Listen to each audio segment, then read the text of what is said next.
Hey guys, and welcome once more to TechMonk. In today's video we'll be seeing some common sayings you might not know the origin of.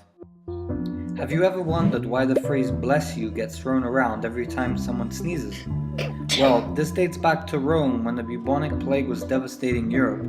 Some of the symptoms were coughing and sneezing, so Pope Gregory I suggested saying God bless you after a person sneezed in hopes that this prayer would protect them from an otherwise certain death.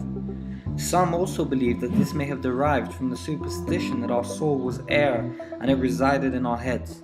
So when you'd sneeze, you could accidentally expel your soul. So asking for God's blessing would somewhat prevent that. Have you ever wondered where the saying "bite the bullet" comes from? During war, if a soldier was heavily injured and required an emergency surgery, there was no time to administer the much needed anesthetic. So the surgeon was left with no choice but to find a way to distract his patients from the pain they were in. The patient would have to bite down on a bullet in an attempt to cope with immense suffering, leading to the widespread saying. So, cat got your tongue? For this next short and common saying, there are two possible sources. The first refers to the cat o' nine tails, a whip used by the English Navy for flogging. This was a torture method of beating someone with a whip or a stick as a punishment. The whip or stick caused so much pain that the victims were left speechless. The second refers to the practice of cutting out the tongues of liars and blasphemers and feeding them to the cats. Tell me, have you ever been caught red-handed before? Well, the term/saying originated because of a very old and silly law.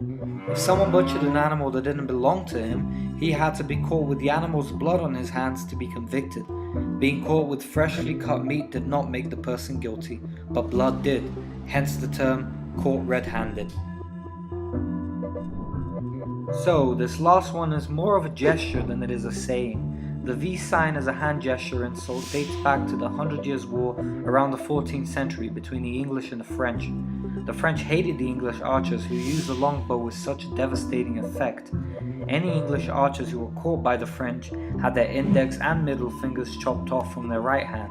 This led to a practice of the English taunting the French enemy by raising the two fingers to show you haven't cut off my fingers yet.